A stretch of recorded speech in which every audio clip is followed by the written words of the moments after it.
नमस्कार, मैं ममता गुप्ता। आज आपको बताऊंगी कि गणेश जी का विसर्जन कैसे करना चाहिए।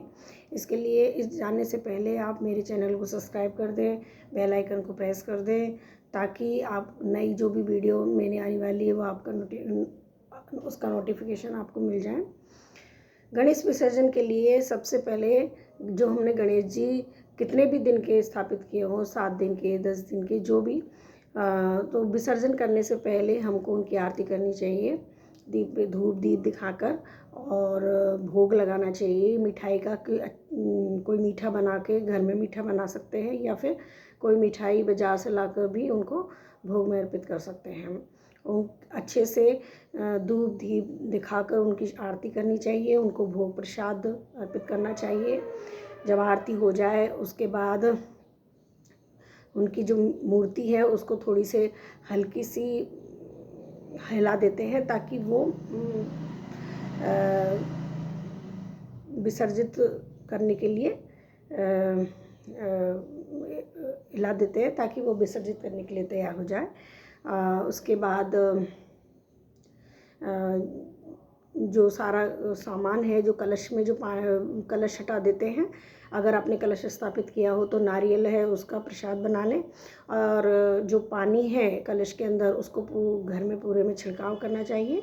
उसके अंदर जो पैसे और सुपारी होते हैं उसको आप अपने पास रख सकते हैं। सुपारी को पेड़ में डाल सकते हैं, और जो पैसे हैं उनको आप तिजोरी में रख सकते हैं। वो बरकत धन जो लक्ष्मी है उसकी बरकत करती है। इस प्रकार से वो पैसा हमें अपने पास रख लेना चाहिए। बाकी की और सारी चीज़ें जो आपने रखी हों वो सब विसर्जित कर देते हैं। इसके अलावा आपने और विसर्जन से पहले हमें भगवान से हाथ जोड़ कर कहना चाहिए कि हे गणपति महाराज, हम आपके यहाँ पर हमने आपको जितने भी दिन यहाँ पर रखा है, आपकी सेवा पूजा करी है, वो गलती हो गई हो तो क्षमा करना, और हमारी सभी मनोकामना पूर्ण करने में हमारी मदद करना। इस प्रकार से हम उनसे प्रार्थना कर सकते हैं।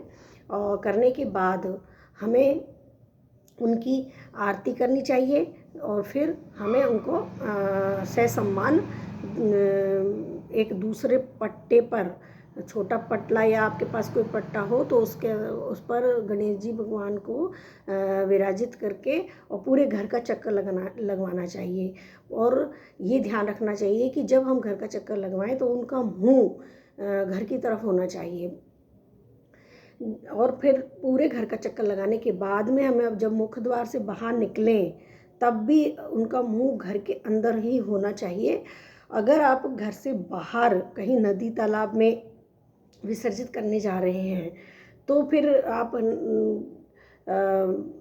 वहाँ भी विसर्जित कर सकते हैं और घर पर भी विसर्जित कर सकते हैं। अगर आप घर में विसर्जित कर रहे हैं तो मिट्टी की मूर्ति या इको फ्रेंडली गणेश जी ही लाए हों, लाना चाहिए, ताकि हम उनको आसानी से विसर्जित कर सकें।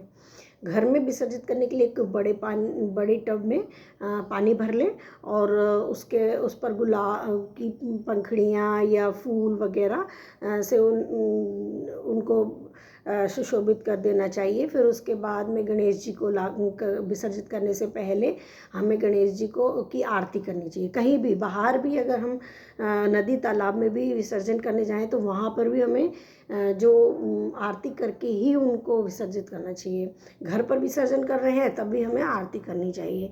घर में विसर्जन करने से पहले हमें उन्हें आरती करके और फिर उनको 3 बार डुबकी लगानी चाहिए, और फिर डुबकी लगवाकर और उन्हें विसर्जन, गणपति बप्पा मोरया बोल के हमें उन्हें विसर्जित करना चाहिए। फिर इसके साथ ही थोड़ा मीठा या कोई मिठाई, जब भी विसर्जन करते हैं या कोई भी जाता है तो हमें उनके साथ मीठा रखना चाहिए, है ना, ताकि वो मीठी यादें ही लेके जाएं।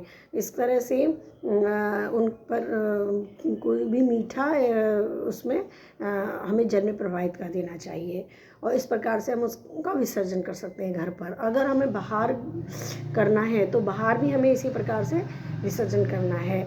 अगर आपके गणेश जी मिट्टी के हैं तो 1-1.5 घंटे में वो मिट्टी मतलब विसर्जित हो जाएंगे। फिर उस पानी को आप किसी हरे पेड़ में डाल सकते हैं। नहीं तो आप नदी तालाब में जाकर भी विसर्जित कर सकते हैं। इसके अलावा जब हम वापस अपने घर में प्रवेश करें तो हमेशा ये बात ध्यान रखें कि दाएं पैर ही सबसे पहले अंदर रखना चाहिए और फिर ही हमें घर में प्रवेश करना चाहिए। इस प्रकार से हम गणेश जी का विसर्जन कर सकते हैं और भगवान से और उसके बाद में जो प्रसाद बच जाता है, जो हमने गणेश जी को चढ़ाया था, उस प्रसाद को हमें सब में बांटना चाहिए। चाहे घर पे विसर्जन करें तो भी हमें सब में बांटना चाहिए, और अगर बाहर विसर्जन कर रहे हैं तो भी विसर्जन के बाद हमें उन्हें प्रसाद स्वरूप सबको बांट देना चाहिए।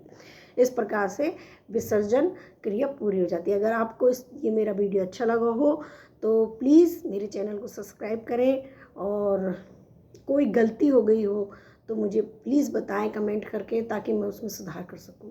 धन्यवाद।